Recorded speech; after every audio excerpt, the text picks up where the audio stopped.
Hello guys, Jerry speaking. Welcome to LJPCBM episode number 905. Today we react to OddGamer episode number 46, Sonic Heroes with Zero Night, a special guest.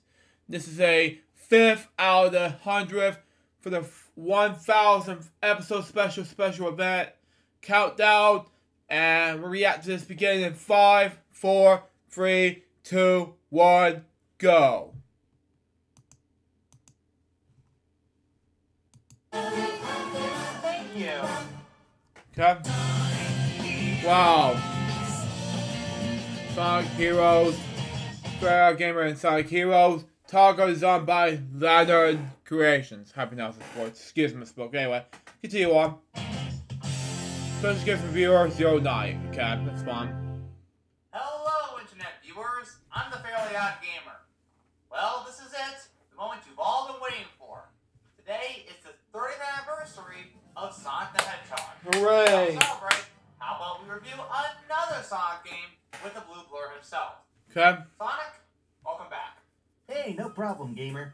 So what game are you reviewing now? I'm glad you asked. For your birthday, Sonic, we'll be talking about... Wow. What's going on?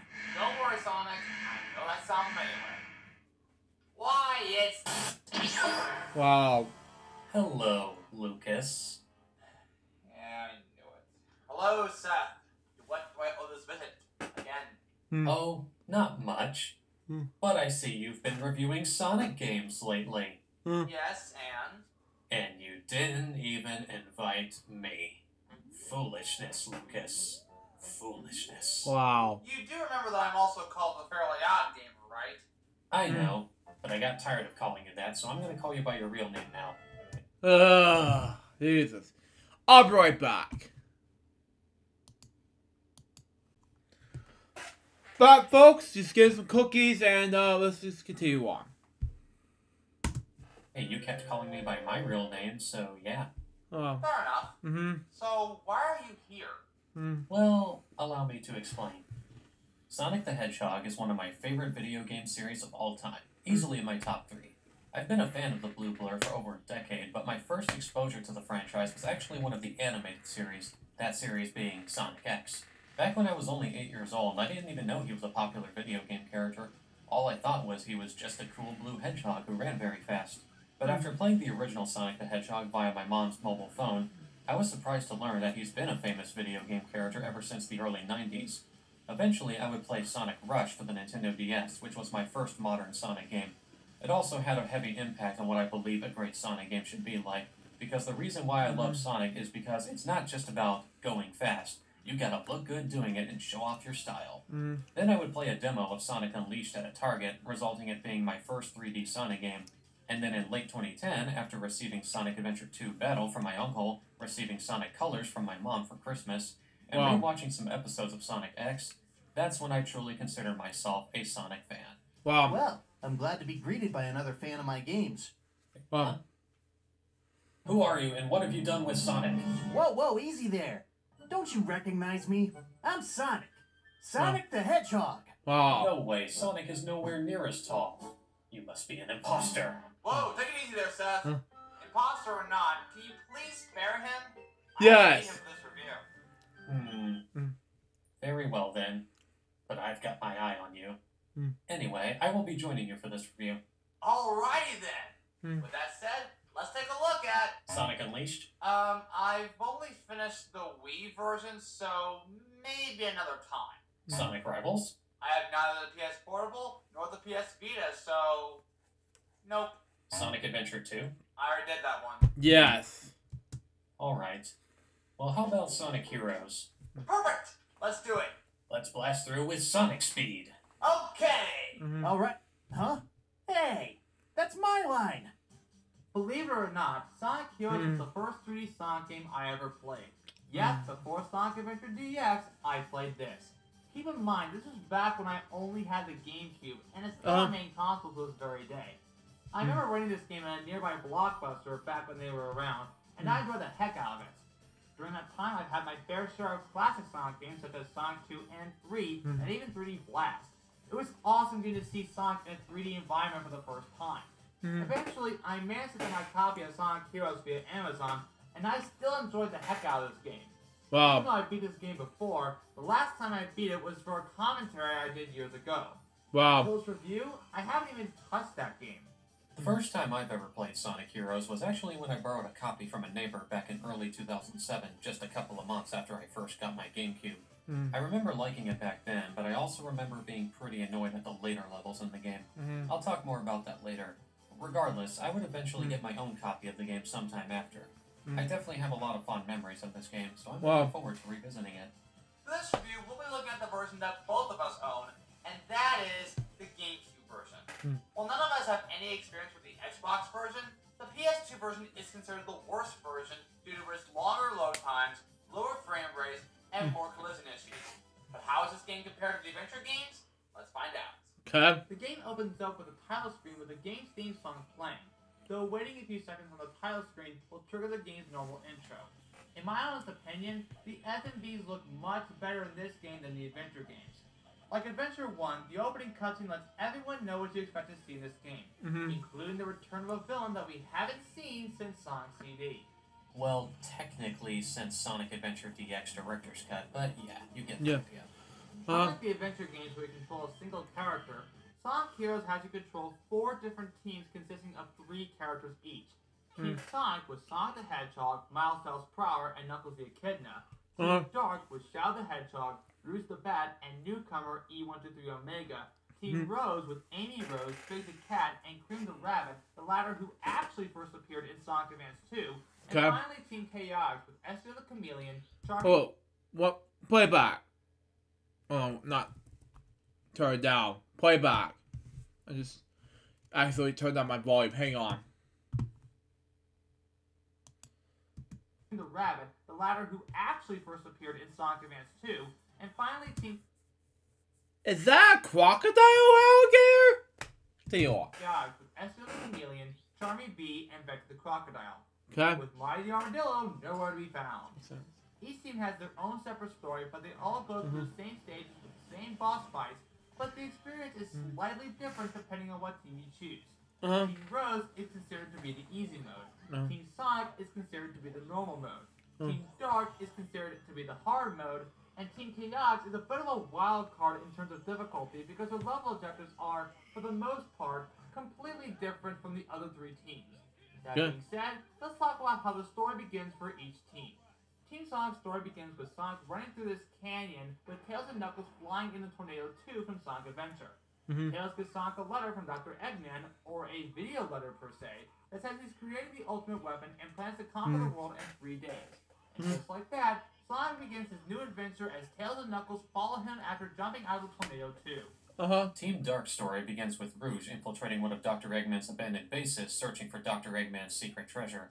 And what does it turn out to be? Why, it's Shadow the Hedgehog, of course. And it turns out that he survived his fall from space in the events of Sonic Adventure 2. How did he survive, you may ask? Well, we certainly don't find out in this game, I'll tell you that. After Shadow awakens, he's suddenly attacked by one of Dr. Eggman's creations, a robot named E123 Omega, who happens to be the last of the E-Series robots. After a short fight, Rouge manages to stop them from attacking each other so they can talk things over. Omega is angry at Eggman for abandoning him and having his power wasted, so he swears revenge on his creator and is willing to destroy him by any means necessary. Shadow, on the other hand, is suffering from amnesia, so he doesn't remember who he is or anything that happened in the events of Sonic Adventure 2. And so, Rouge decides to team up with Shadow and E123 Omega so they can hunt down Dr. Eggman to get some answers? Wait, what? Rouge was clearly there during the events of Sonic Adventure 2, so clearly she should know what happened, right? Why doesn't she just tell Shadow everything that happened before she found him? Is she suffering from amnesia too? This is just a guess, but maybe Gunn decided to wipe her memory of the Space Colony Arc incident after her mission was completed. That's the only explanation I can think of as for why she doesn't say anything. But hey, that's just a theory. A game theory! Wow. The Rose's story begins with Amy reading a newspaper about Sonic taking hostages? I'm Sonic the Kidnapper. But the strong wind causes the paper to blow away from Amy, only to have it saved by Cream the Rabbit. But the wind blows hard enough to where it lifts Cream into the sky. Luckily, she's saved by Fig the Cat, back with his fishing rod and everything. After noticing Froggy and Cheetah's friend Chocola in the photo, they decide to go out and find them. Team Chaotix's story is just them needing money to pay the rent, so they receive a job from a mysterious client that can hopefully help them with their financial trouble. Who is that mysterious client, you may ask? Well, you'll just have to wait and find out. Let's get started with the first level of the game. Well, for Team Rose anyway. Seagate. Hello, I'm Omo. Not again! Yep, Omoto is back in this game, and this time, he's even more of a pain to listen to. And to make matters worse, you can't even abuse him. Fortunately, Team Rose is the only team that forces you to play the tutorial in their story. If you choose any of the other teams, you'll instead be transported to the actual first level of the game, Seaside Hill. Unlike the adventure games, Sonic Heroes focus entirely on one gameplay style, high-speed platforming, which means no mech shooting, no treasure hunting, no fishing, and no Chow Garden. Yes. Each character for each team showcases a different style of gameplay, speed, light, and power. And they're all self-explanatory, for the most part. Yes. In flight formation, he or she has to carry the entire team while flying, which does beg the question, why can't I just control the flight character alone instead of carrying the entire team? There are levels where you can do that, but only on rare occurrences. The speed characters can not only move really fast, but they also have the homing attack as well as a tornado attack to stun enemies and remove shields from certain enemies. There's also the light dash, but only half the speed characters have that ability. Makes sense. Those characters being Sonic and Shadow. But it's best to use it in mid-air rather than on the ground since it's most reliable in mid-air. They also have the triangle jump, allowing you to jump between walls. SBO can also use this ability and can even stay on walls, unlike Sonic and Shadow. But Amy Rose doesn't get that ability at all. Instead, she can hover for a few seconds with her Pico Pico hammer by holding down the jump button. SBO also has an ability unique to him that allows him to turn invisible. Also, this is the first Sonic game to give enemies health bars. This brings out the power characters, which are the strongest characters and most fitting for destroying bigger and tougher enemies.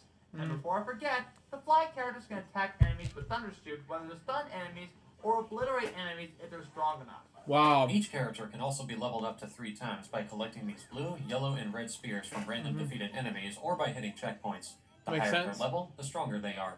It's always best to get everyone to level 3 as soon as possible so they can defeat enemies much faster than usual. Also, when collecting rings or attacking enemies, you'll fill up this meter that can also allow you to use the Team Blast. When you use it, it completely wipes out every enemy on screen while also doing major damage to any boss fights. And depending on your team, it also comes with a certain after effect. Team Sonic can use the Lightspeed attack after jumping, though it's way more effective in flight formation. Team Dark can stop time with Chaos Control, and Team Chaotix can earn rings for every enemy they destroy with their Team Blast. But Team Rose easily has the best Team Blast out of all 4 teams, because not only do they destroy everything around them, but they also gain invincibility, a shield, and gain a level for all 3 characters. Returning from Adventure 2 are bonus points, which you earn after completing cool actions like destroying a bunch of enemies, a lightspeed dash, or passing through these rainbow rings that allow each character to perform a special pose, including Shadow, who dabs. With that said, Seaside Hill is a nice beginner level. This is what happens when you dabs. With that said, Seaside Hill is a nice beginner level. This is what happens when you mix Green Hill Zone from Sonic 1 and Emerald Coast from Sonic Adventure, mainly for the beach aesthetic alone. Oh, and this stage also has moving ruins whenever you approach them. Also, this game introduces these cart sections, I don't know what they are exactly, as you travel along a pathway while avoiding obstacles like spike balls and lasers. Like in Adventure 2, you complete the level by reaching the goal ring, and you're once again ranked based on how fast you complete the level, the amount of rings you collect, and your overall score. Makes sense. Unless you're playing as Team Chaotix. Okay, you are still ranked at the end of a stage like the other teams, but they clear their levels completely differently from the other teams depending on the level. In the case of Seaside Hill, they need to find 10 hermit crabs scattered throughout the level in order to progress. Team Chaotix's missions are all over the place in terms of difficulty. Some aren't so bad at all, while others are tedious and boring. And while we're at it, let's talk about the voice acting. Most of the voice actors from the adventure games reprise their roles for this game, with the only exception being Tails. And let's be honest here, the Tails voice actor for this game is, well, not very good at acting. Come on, man, he was just a kid when he was acting. Sure, I may have disliked his performance back then, but nowadays I'm willing to cut him some slack. Especially since now I can tell that Tails is being voiced by a kid in this game. It also makes sense since Tails is, well, 8 years old according to the manual. Plus, this is the first... Let's see that. Makes sense since Tails is, well, 8 years old according to the manual. Pause that. Miles Power, 8 years old. The latest the car appearance this device you. The cute twin tail flower. Yeah, I know how it works. Continue on. Plus, this is the first Sonic game where the characters talk during the stages. Sometimes they're helpful, while other times they point out the obvious. Most notably, Tails. Okay. Sonic Heroes easily has the most memorable dialogue from this era of Sonic games, but not for reasons you might think. You're going to hear a lot of the same dialogue throughout the stages, so you may or may not be annoyed depending on your tastes. Look at all those excellent robots. I'll take care of them. Well, I'll give them a big demo. Tails and Knuckles probably have the most quotable in-game dialogue by far. In fact, whenever Knuckles throws a single punch, he sounds like he's saying, well... Shit! Whoa! Watch your leg. viewer discretion advised, ladies and gentlemen. Continue on. There, Knuckles. Something I forgot to mention is that for every team's story, you go through 2 stages and a boss fight in a different area each time, similar to the classic Sonic games. That being said, let's move on to the next level, Ocean Palace. This is a level that introduces a new moveset that only works on the power formation, the Triangle Dive. Or Big's Umbrella if you're playing as Team Rose, or Vector's Bubblegum if you're playing as Team Chaotix. Despite the visual differences, they all work exactly the same. Makes By sense. approaching a fan, you can have your team glide to higher ground. Another thing to do in power formation is to open a stone door by beating it up 2 times. After a few turtle platforms, as well as Team Sonic and Dark being chased by spiked boulders if you're playing as them, you'll eventually clear the level. If you're playing as Team Chaotix, you'll have to find and rescue a child near the end of the level. The child basically serves as the goal ring for this level, so it's pretty much a normal level, even for them. After every team finishes Ocean Palace, they then encounter Dr. Eggman for the first boss fight of the game, Egghawk. Oh, and you get a short in-game cutscene before the boss battle begins.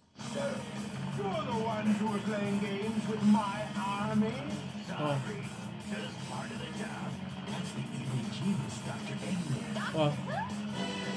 Well, Dr. Eggman, of course. Jesus. Why bother? Is that a movie or something? All you do is attack it while moving or rotary attack.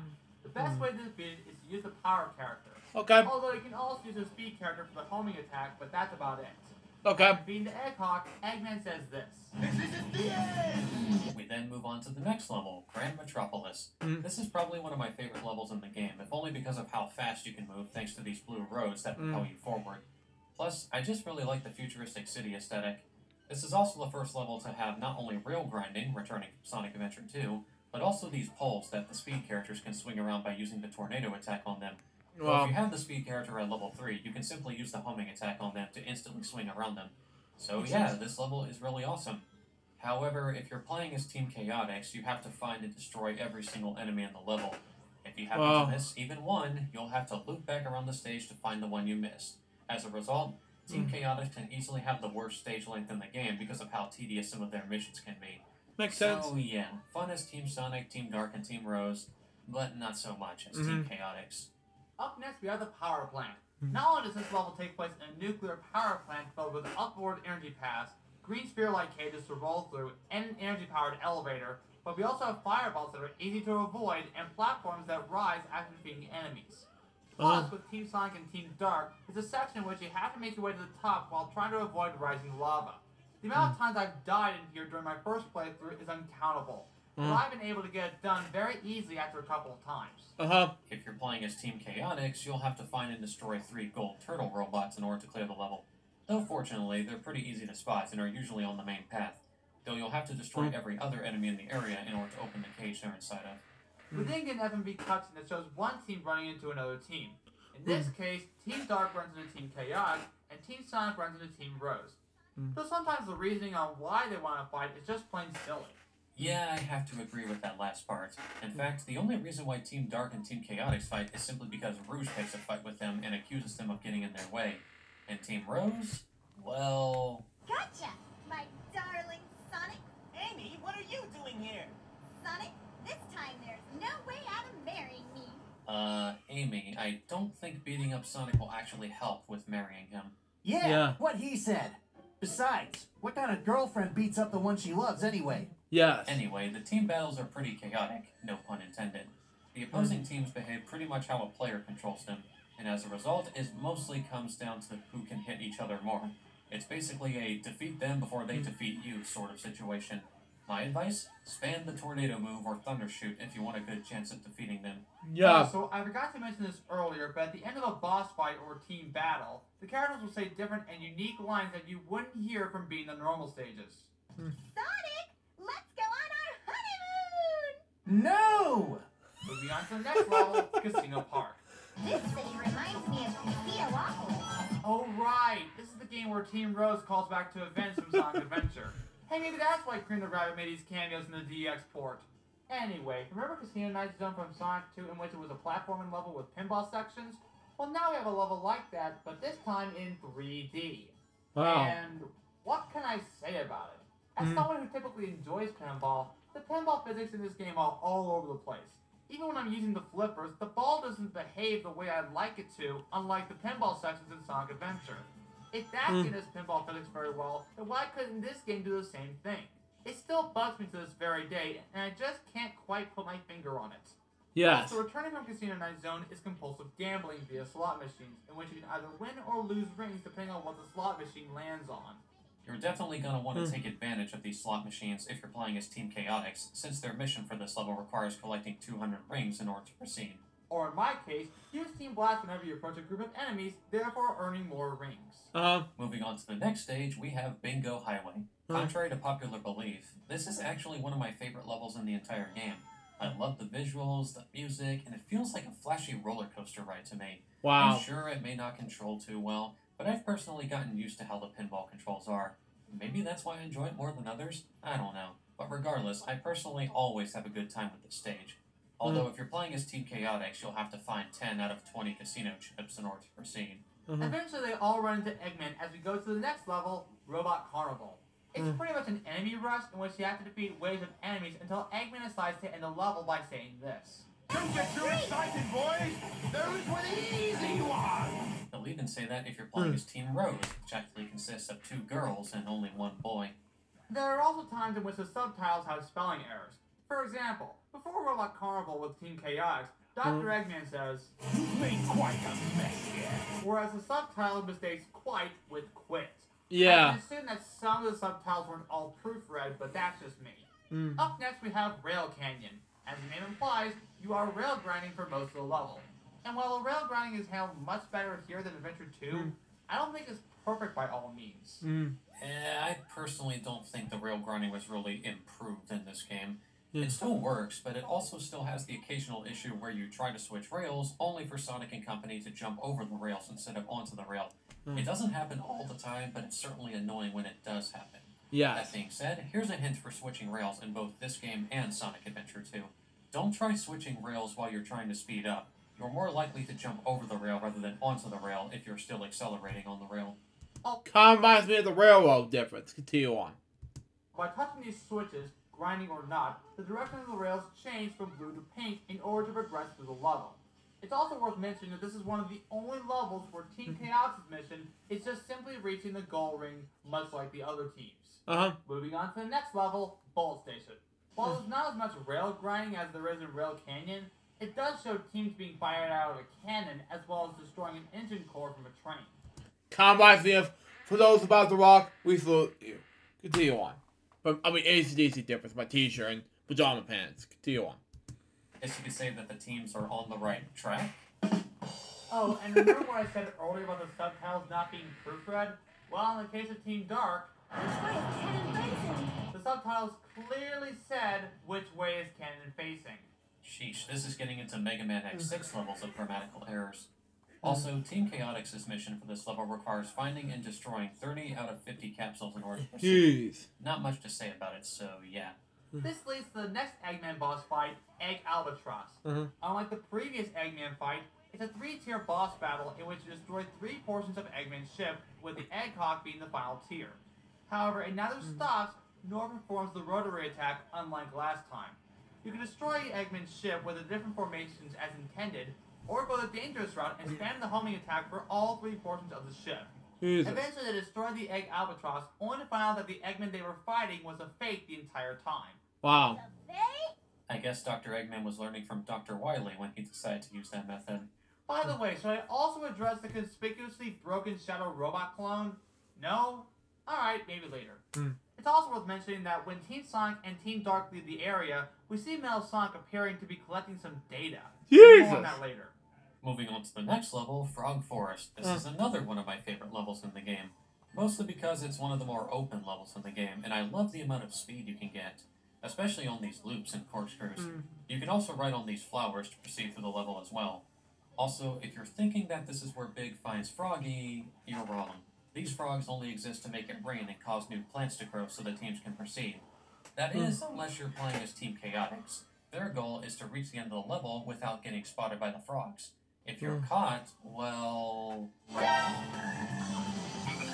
Oh, hang on. What did he say? Well... Fools, this to tell you. Now you have to start from the beginning. Jesus. And by from the beginning, he means from the previous checkpoint, thankfully. On to the next level, Lost Jungle. While the level does have these rain-commanding frogs, this level also introduces these black frogs that command acid rain that kills plants, as well as causing these fruits to fall from where they're growing. Yeah. Not to mention, these fruits can easily kill enemies. Wow. Welcome to Jungle different from Guns N' Roses. Continue on. How weak they must be. You said it, Omega. Also, if you're playing as Team Sonic and Team Dark, they fence the level by swinging on vines while being chased by a giant crocodile. If you're playing as Team Chaotix, you'll have to find 10 out of 20 Chow in order to clear the mission. So yeah, very similar to how Seaside Hill and Bingo Highway were handled for them. After clearing Lost Jungle, we're then taken to another team battle. Sonic and friends run into familiar faces from Adventure 2, in addition to another character they've never seen before. Wow. Didn't you know? We have a date with Eggman, too. Is that so? Well then, it'll be a date to die for. Ugh. That's my line. Meanwhile, Team Rose runs into Team Chaotix. This fight mostly starts because SBO mistakes cheese for one of the Chow they were looking for back in Lost Jungle. Anyway, both team battles are pretty much the same as the previous ones, except this time we hear loop versions of the opposing team's theme songs during these battles. It's also worth mentioning that this is the last team battle in the entire game. So unfortunately, we never get Team Sonic versus Team Chaotix or Team Dark versus Team Rose. Unless you're playing the multiplayer mode, but we'll talk about that later. Up next, we have Pain Castle. First off, I love the music used in this level. It has a haunting quality that fits perfectly with a level like this. It's also noted that the soundtrack version combines both the normal version and the inverted version whenever the castle turns upside down. Yes. You can make the castle turn upside down by running into these spherical switches. Not Makes to sense. mention there's pumpkin ghosts that are not as annoying as the ghosts from Adventure 2, and even these wizard robots that can restore the robot's health. This level is surprisingly really fun. I'm usually not big on Haunted Mansion levels and platformers, but this is one of the few that I actually really like. I especially love this last section for Team Sonic and Team Dark where you run down this tower. However, if you're playing as Team Chaotix, it goes from what was once a very fun level to an annoying slog. You basically need to find all 10 keys hidden throughout the level in order to proceed. Miss even one, and you'll have to loop around the stage to find the one you missed. And if you thought it couldn't get any worse for Team Chaotix, just wait until we reach the next level. This leads to my least favorite level in the game, Mystic Mansion. Why is it my least favorite level? Well, allow me to explain. You have all 4 teams trying to escape the mansion while trying to defeat enemies, grind on these spire-like rails, and to top it all off, having Team Sonic and Team Dark endure a trio of tests via altars. Team Sonic has you make your way to the center while defeating a certain number of enemies, with Sonic having the most difficult path in which you have to homing attack a path of ghosts over a bottomless pit in order to make it to the center. You don't have to travel over the bottomless pit with Team Dark, but you still have to defeat enemies while on tiny platforms. But the worst mission in this level has to go to Team Chaotix. What makes Team Chaotix's mission for this level so terrible is that it requires you to find and blow out all 60 red torches. Yes, you heard that correctly. 60 torches. It's just as long and tedious as it sounds. Worst mission in the entire game by far. But if you're playing as the other teams, I personally don't think this level is that bad. I think it's a perfectly fine level as Team Sonic, Team Dark, and Team Rose, though I will agree that the last section with Team Sonic can be very annoying if you don't know the game's mechanics well enough. After all 4 teams escape the Mystic Mansion, they run into Eggman again as we head to the next boss level, Robot Storm. It's similar to Robot Carnival, except you transition from one area to another, whether by switch or cannon. Also, the level starts off with this cutscene if you're playing as Team Chaotix. There you are, you mustache moron. He's the one, right? Wow. Is this supposed to be foreshadowing or spoiling? Yes. And just like Robot Carnival, the level ends with Dr. Eggman saying, Don't get too excited, boy. Those were the easy ones. Eggman, you do realize there's a woman on Team Dark, right? After that, we transition to the next level, Egg Fleet.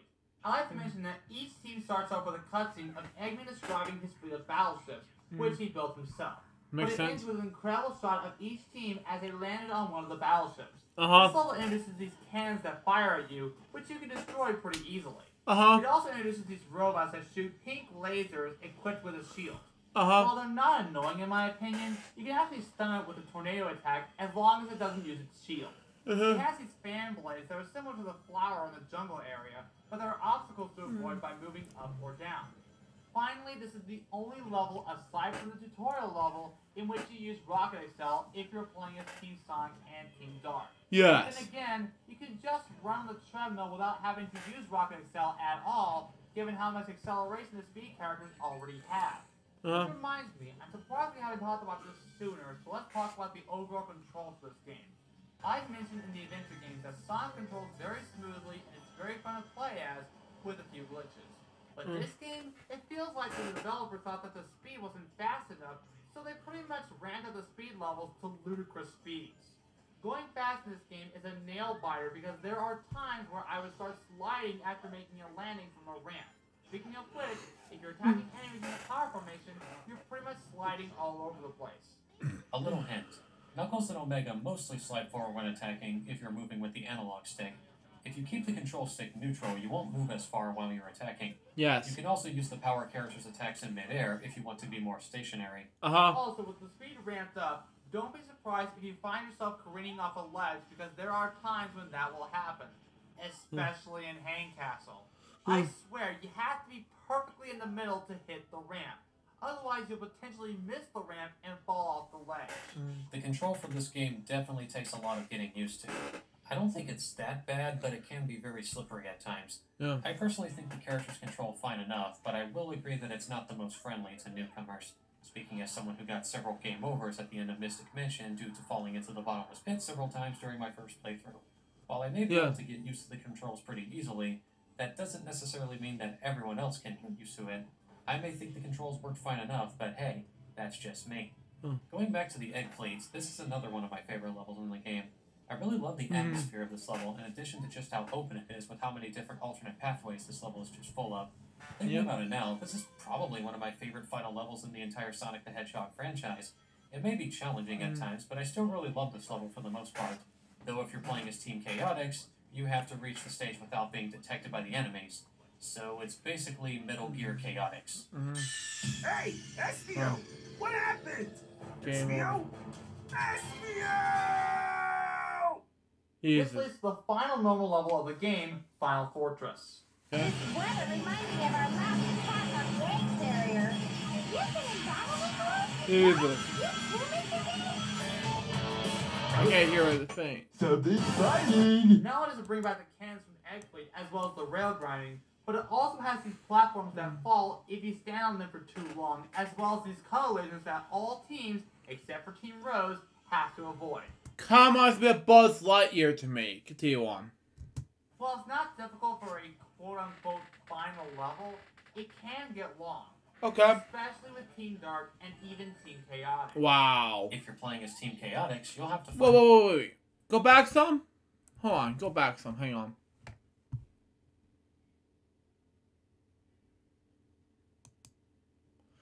V-Strikes kind of remind me of a game show called Family Feud. Continue on. Playing as Team Chaotix, you'll have to find all the keys hidden throughout the level in order to clear the mission.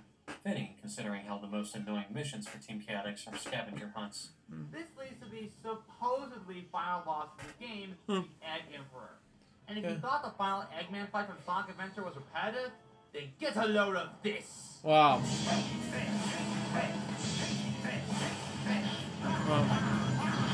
Yeah, get used to him saying that, because he repeats those lines throughout the entire fight.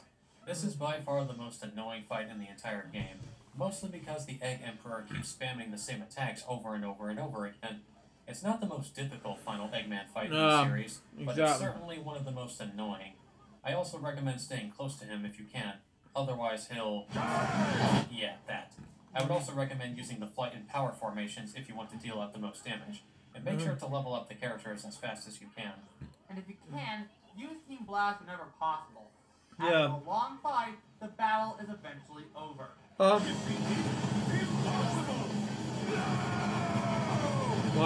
Team Sonic finally manages to defeat Eggman and save the world, and then ends with Amy chasing Sonic yet again. Prior to that, Team Rose finally manages to find both Chocola and Froggy, and Amy manages to find Sonic and chases after him yet again, after Kree notices him from a distance. For Team Dark, Omega believes to have destroyed Eggman and thus completed his mission. However, Rouge investigates this hidden facility filled with a large army of robot Shadow the Hedgehog clones. This makes her question whether or not the Shadow who was traveling with her was the same one from Sonic Adventure 2, or another one of Eggman's clones. Most of you already know the answer, considering what would come later, but yeah. Meanwhile, Team Chaotix finds out that the client who hired them was none other than Dr. Eggman himself. It turns out that the Eggman they've been fighting this entire time was a fake, and that Eggman was captured and locked up in his own base. Hey, hold on, you guys. It's no trick. And besides, I plan on paying you.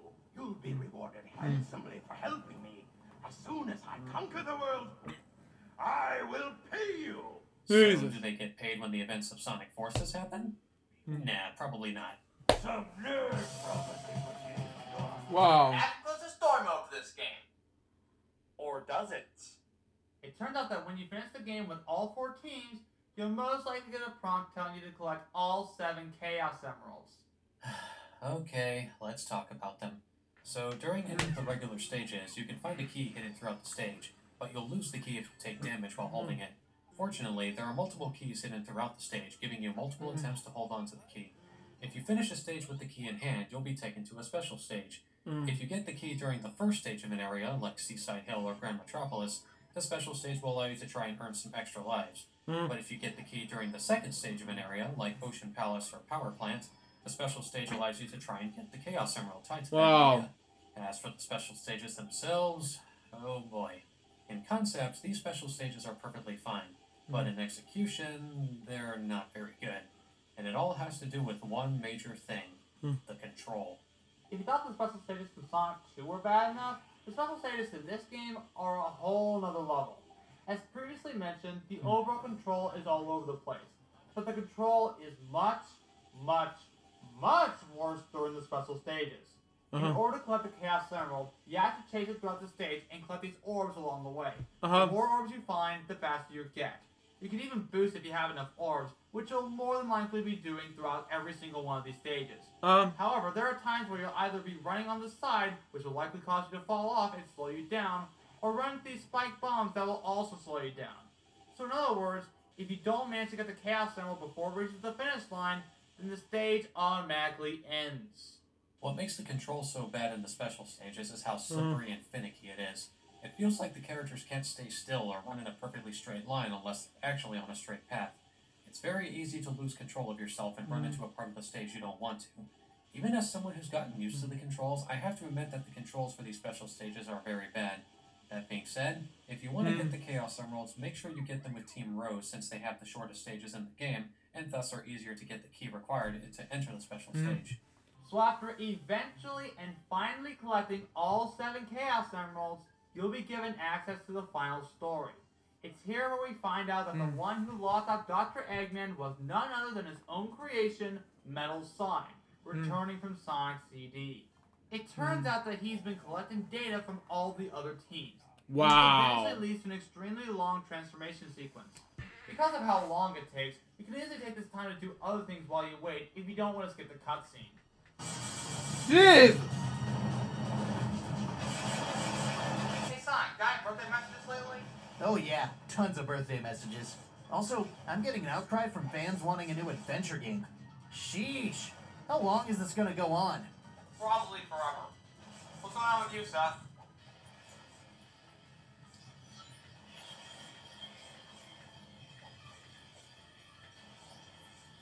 Wait, what What are you doing now? Oh, hey, I was just playing a level of Sonic Forces. It's about as long as Metal Sonic's transformation sequence, so yeah.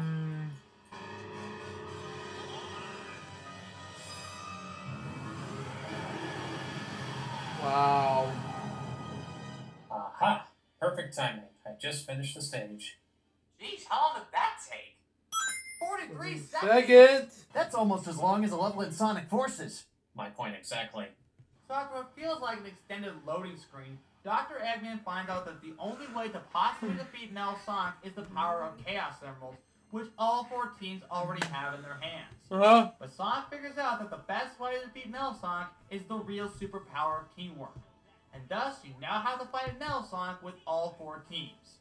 First up, we have Metal Madness, in which Team Rose, Chaotix, and Dark all fight against Metal Sonic in his transformed state. Metal Sonic's attacks include these spear things, blowing fire from its arm, and projectiles that can capture a team member once hit. But thankfully, these projectiles can be avoided by changing into the flight formation, fly, and wait until he's done shooting projectiles. Also, you see that glowing circle on Metal Sonic's chest? That shows that Metal Sonic can be invulnerable to that formation's attacks. Oh, and be sure to level up your team members as well as Team Blast if needed. After defeating Metal Sonic with Team Dark, Metal Sonic once again transforms as he begins to fly away.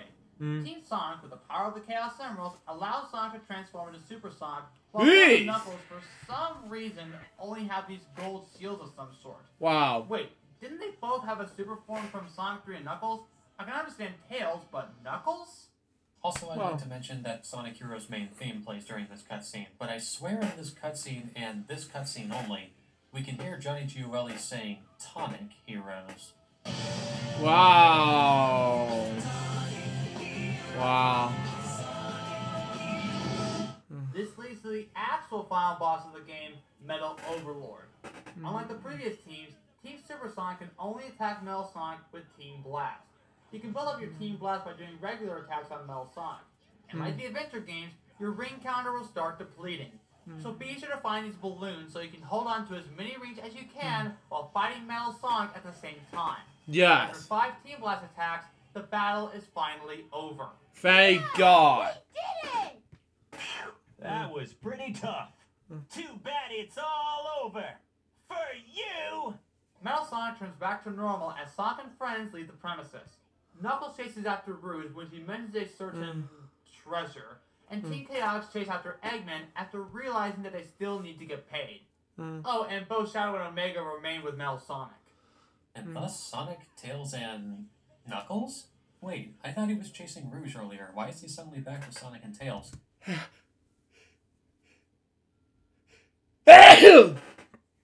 Excuse me. Continue on. Well, either way, this leads to what is probably the cheesiest line in the entire game. Yeah! Wow. We're Sonic Heroes! Wow. That concludes the story mode for this game. For real this time. Wow. Now, on to the other modes! First, there's challenge mode. Like the adventure games, it allows you to replay stages while at the same time give you an extra mission for each team. Team Sonic's secondary missions have you reach the goal ring under a time limit, and Team Rose has you collect 200 rings as fast as possible. Team Dark's secondary missions require defeating a certain amount of enemies as fast as possible, but Team Chaotix's secondary missions have by far the worst secondary missions in the game. For example, remember how in Seaside Hill when you had to find 10 out of 20 hermit crabs to finish the mission? Well, their secondary mission requires finding all 20 hermit crabs in the stage. Wow. Every single one. Unless you're using a guide, you're probably going to take way longer to finish the stage than necessary. Another example of their secondary missions being harder is in Ocean Palace. They still need to reach the Chow at the end of the mission, but this time they also need to avoid being detected by the enemies. Wow. And speaking of which, Frog Forest and Egg Fleet secondary missions still require reaching the goal without being detected, but this time with a time limit. So, yeah. However, there was one last feature to talk about that is also returning to Adventure 2. And that is the multiplayer. Hey dude, did somebody say multiplayer? Hey, it's that surfer dog again. Long time no see. It hasn't been that long, dude. We just met a few weeks ago. Yeah. He's got a point there, Sonic. Fair enough. But anyway, why are you here? Well, I did hear the gamers say multiplayer. Yeah. Mind if I join you for that? Sure, why not? Let's do it. Awesome, dude! Unlike Adventure 2, well, the battle version, in which you had everything unlocked from the get-go, this game requires you to unlock all the other multiplayer modes outside of Action Race. How, you may ask? By collecting emblems every time you finish a level or mission. Thankfully, you don't have to A-rank every single mission to get all the emblems. Though you still have to A-rank every mission if you want to unlock Super Hard Mode. First up, there's Action Race, in which you race against your opponents to the goal ring. Then we have Battle, which is basically the team battles from the story mode, only this time you can battle against a friend rather than the CPU. Yes. You can even create 2 matchups that we never saw in story mode, such as Team Sonic versus Team Chaotix, or Team Dark versus Team Rose. Next, we have the Special Stage. It's basically the same in single player, except you're racing to get the Chaos symbol before your opponent does. Yes. Moving on, we have Ring Race, in which you have to collect more rings than your opponent before time runs out. And then we have the Bobsled Race. Oh, so that's what they're called. But yeah, you basically have to ride the bobsleds in a 3-lap race and finish the race before your opponent does. Moving on, we have Quick Race. It's very similar to Action Plus Race. courtesy of stick figure vector. Continue on. Teams don't share the exact same layout. Instead, the stages have mirrored layouts, with the goal ring being in the center of the stage. And finally, we have Expert Race. It's basically the same as Action Race, except you get to race on stages that weren't accessible in Action Race. That being said, the multiplayer for this game is pretty fun, but I do personally think it's a step down from Sonic Adventure 2, mostly because of 2 reasons. For starters, like Lucas said earlier, almost all of the multiplayer modes now have to be unlocked by collecting enough emblems, compared to Sonic Adventure 2, which had almost every multiplayer mode available from the start. Secondly, there isn't quite as much to choose from. Each multiplayer mode only has 3 stages to choose from per mode, which means when it comes to the normal races, you can only play 6 of the 14 stages from the main story, with 3 of them having to be unlocked by collecting all 120 emblems. Oh man! I really wanted to race you in Hang Castle. Yeah, I guess the game had some missed opportunities. Wait. You in Hang Castle. Yeah, is that Charlie Brown? Yeah, that was so boring in my opinion. Sorry. If you watch this, Lucas, I'm respect your opinion on Charlie Brown. Continue on. The game had some missed opportunities. Bogus, dude. You know, it'd be awesome to see this game get re-released for today's consoles, like how Sonic Adventure 1 and 2 did. It would be awesome. Especially if it had online multiplayer. Yeah, totally. Anyway, later, dude.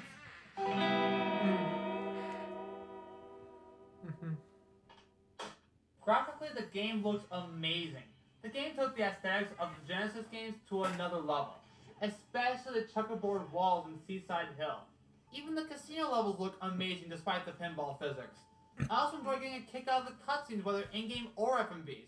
They're just incredible to look at. While I personally think the in-game character models are a step down from Sonic Adventure 2, I definitely think that Sonic Heroes has prettier environments and more creative level design. I especially love the way Bingo Highway and Frog Forest look in this game. With that said, I love this game's music. As I mentioned before, the music used in Hang Castle fits the level design very well. That also applies with the music for the other stages because, like Adventure 1, it has a variety of genres, which I like. You have your rock, pop, techno, blues, it's all there. I also like the theme music for each team, especially Team Dark's theme, This Machine, and Team Chaotix's theme, simply titled Team Chaotix. In fact, the band behind Team Dark's theme, Julian K, would later do a song called Waking Up for Shadow the Hedgehog. Wow, okay. Kind of reminds me of whole bad heavy metal bands, which I like. Continue on. I also don't mind Team Rose's theme, Follow Me, performed by Kay Hanley. Plus, if you watched Playhouse Disney back in 2007... Boring! Yeah. I respect your opinion, Lucas, but I am not a huge fan of this show. I'm a huge fan of Book of Pooh. Out of the box. Let's just say, I can't remember what it was. Barry Maple House. Stanley, JoJo Circus, etc. But this, really, sorry, continue on. Then you might recognize her for singing the theme of My Friend's Tigger and Pooh. Team Sonic's theme, We Can, is okay, but not as memorable as the last song Ted Poley and Tony Harnell did, Escape from the City from Adventure 2. But then we have Chris Forty singing not one, but 2 songs for this game, Sonic Heroes and the final boss theme, What I'm Made Of. Both these songs are incredible to listen to, and I recommend you give them a listen if you haven't already. But yeah, it's one of my favorite video game soundtracks of all time, mainly because Sonic Heroes was the first 3D Sonic game I've ever played, and it starts to grow on you. So Seth, what do you think of this game's soundtrack? Sonic Heroes does have a very good soundtrack. While I personally don't enjoy it as much as Sonic Adventure 2's soundtrack, Sonic Heroes definitely still has a lot of great songs.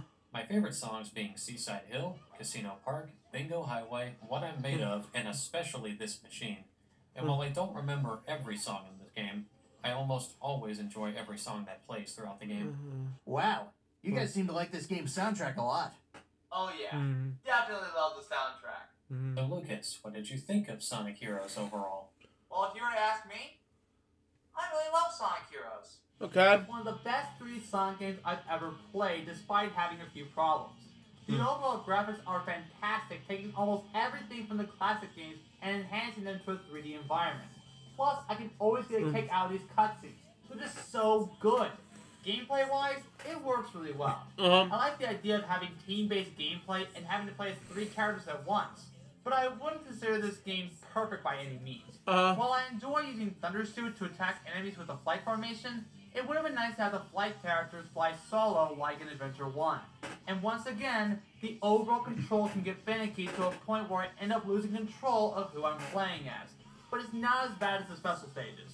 If the speed levels weren't cranked up, then I would enjoy this game even more. If this game were to be re-released, they need to fix the overall control, otherwise newcomers will have a hard time enjoying it. Overall, Sonic Heroes is a great looking game with an amazing soundtrack, but mixed when it comes to gameplay. However, I'm sure it won't hinder your overall experience. So give it a try when you get a chance. Sonic Heroes is definitely one of my top 5 favorite Sonic games. It may not be perfect, in fact it still has some small issues that bother me personally, but the positives far outweigh the negatives for me. I love the levels, the gameplay, the soundtrack, and just the overall vibe this game gives. And this is a bit of a hot take, but I personally enjoy Sonic Heroes more than Sonic Adventure 1 and 2, mostly because it has more focus on high-speed platforming compared to the previous games which had mech shooting and fishing. Though I feel like the biggest hurdle that players may need to get over is the overall control, so I think that may end up deciding whether or not you'll enjoy it. But regardless, I do hope you at least try the game, because there's definitely something to enjoy with this gem. I really do hope that Sonic Heroes gets an HD remaster like Sonic Adventure 1 and 2 did at some point, because I would love to play this game in widescreen on modern consoles. So yeah, I really love this game. Not the best, but I still really love it. Wow! Comparing this to the Adventure 2 review, it wasn't as long as I thought it would be. Granted, while there wasn't as much to talk about, I still think Sonic Heroes is a great game, whether or not it has the same features from Sonic Adventure 2. Thanks, Seth, for helping out. No problem, Lucas. Now if you excuse me, I'm out of here. Chaos Control! Wow. I wonder where he went off to. I don't know. I guess anyone can use Chaos Control whenever they want to. I guess so. Anyway, I better head off. Hope my friends don't get taken away by another Time Eater. Alright. Take care, Sonic. Sayonara, Fairly Odd Gamer. Sayonara to you, too. Wow. I'm sure we'll see him again soon enough. Anyway, I'm the Fairly Odd Gamer, and I wish you all good luck for the rest of your day or night, wherever you are. Take care, everyone. The end. How's it going, dudes? Be sure to subscribe and hit that bell icon if you want to get notified for upcoming videos. Also, be sure to check me out on Facebook, Twitter, and Instagram, as well as my character buddies on TikTok and video commissions. Link to those in the description below. If you got the special review, here's Sonic to finish it off. Sonic? Thanks, Gamer. If you liked what you saw and want to help support the channel, then be sure to check out the Fairly Odd Gamer on Patreon. As a supporter, you can chat with everyone who helped out, as well as other fans, have your name in the credits, and even watch some bonus content such as sneak peeks and even early showings of upcoming game reviews. With that said, it's my honor to present this month's shout out to Alexander Bone, otherwise known as Wisdom Toad. Thank you so much for watching this video, as well as supporting the channel. So that was Very OddGamer, Sonic Hero with 09, and it's scrolling up credits most apparently. Directed and edited by Lucas Bradley, written by Lucas and Seth. What do I think about this episode? I think it was amazing. Excuse me. Voice of Vector is Malcolm Siri, aka Sonic Parody 55. Okay. So far, this episode went to be a success. Excuse me. Now, before I go, I want to read some comments before I wrap things up with LJPCBM episode number 905, okay? Okay. It's from Sonic 5, okay? And then from, this title card designer, Lloyd Kozonics, I pronounce his name. Anyway. Fun fact, me and GC were originally going to be in the review with 09 as well, but then we realized how long it took to finish the SA2 review, and then we all agreed to 4 reviewers reviewing one game would have been way too much to work with, and then taking too long to make. So that's why me and GC did not want to make a return to the Sonic Hero review, in case you were wondering. So, which you probably were not. And I have to agree with Sonic 5 100%. So yeah, make sure about that. Anyway, now from this one person at a time. His name is title card designer and creations. Man, I should have watched this before. It was so cool. Sonic Heroes is definitely my favorite Sonic games. I have to agree with that. I have never played this before.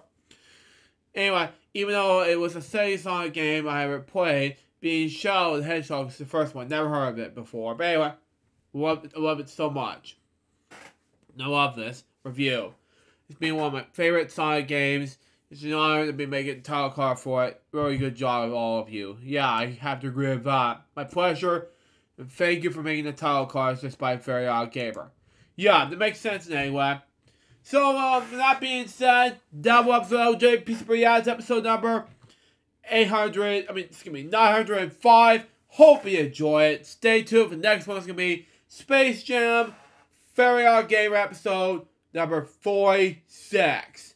Till next time, this is Jeremy Bye. Peace out, baby. Good morning to be out. Guys, be soon. Till then, just say out. See ya.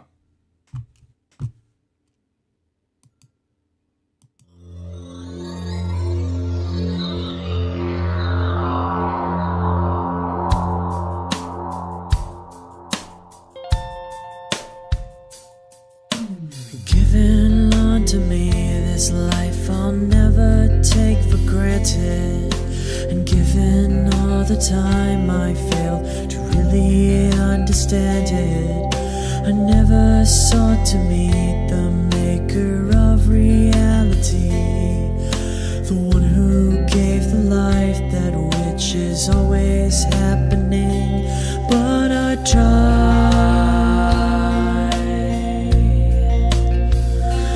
all the time.